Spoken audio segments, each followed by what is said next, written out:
எந்த சுந்தரனை சிநேகிதனாக சகோதரனாக அழைக்கிறார்களோ அவர் உண்மையில் மகாதேவராவார். அதோடு அவர்கள் சிவனின் தியானத்தை கலைப்பதற்கு முயற்சி செய்து கொண்டிருக்கிறார்கள். அதற்கு சாத்தியம் இல்லை.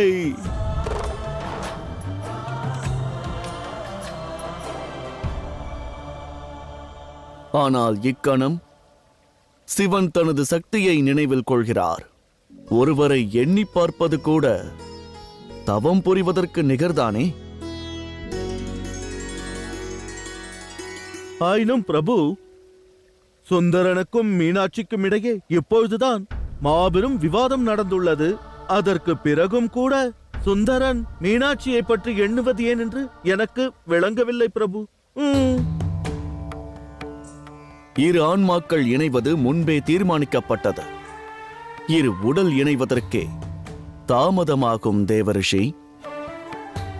விதியின் நியதிப்படி இரண்டு ஆன்மாக்கள் ஒன்றோடு ஒன்று நெருங்கும் போது அந்நேரம் எத்தகைய விவாதம் நிகழ்ந்தாலும் சரி, அந்த உறவே பிரச்சனைக்கான தீர்வையும் கண்டுவிடும். நினைவுகள் இன்பமான தருணங்களை மீட்டுக் கொண்டு வரும்.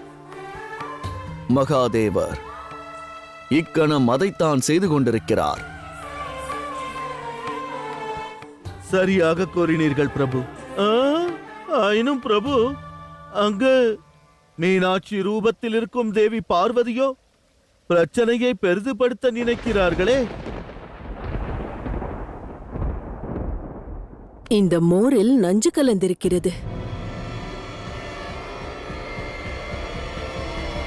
இதை அவனுக்கு கொடுத்து விடுங்கள். தங்கள் விரோதியை கொன்றுவிடுங்கள்.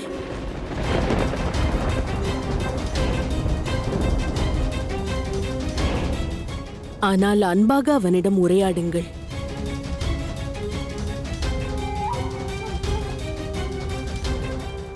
என் கரங்களால் உனது மரணம் நிச்சயம் நேரும் சுந்தரா. தயாராக இரு, தயாராக இரு, தயாராக இரு.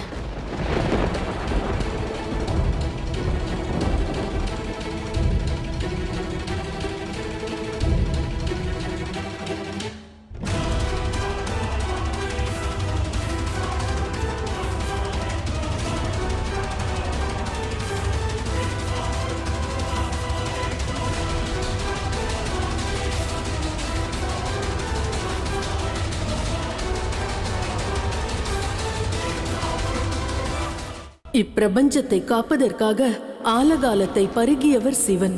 அந்த சிவனை இந்த நஞ்சு ஏதும் செய்யாது. இந்த நஞ்சை பருகிய பிறகு என்னை காப்பாற்றியவர் சுந்தரனா சிவனா என்று எளிதில் தெரிந்துவிடும்.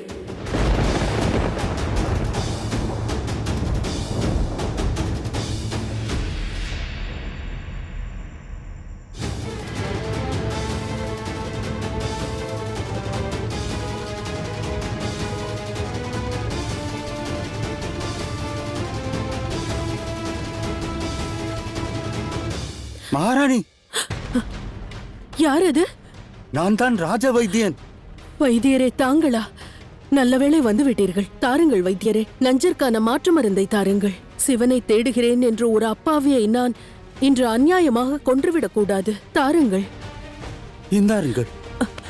நஞ்சை பருகே 1 மணி நேரத்திற்குள் இதை தர வேண்டும். மிக்க நன்றி வைத்தியரே, மிக்க நன்றி. என் மனதை காயப்படுத்தி விட்டாய். இனி நான் பொறுக்க மாட்டேன். விஷம் கலந்த மோரை பருகிய பிறகு நீ மரண வாயிலுக்கு செல்வாய்.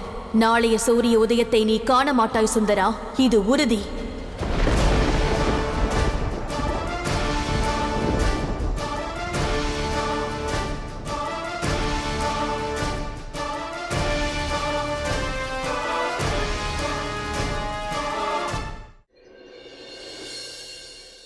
சுந்தரா,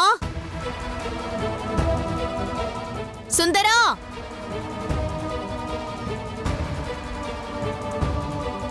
இவன் எங்கு சென்றானோ? சுந்தரா, சுந்தரா! ஓம் நம சிவாய, ஓம் நம சிவாய.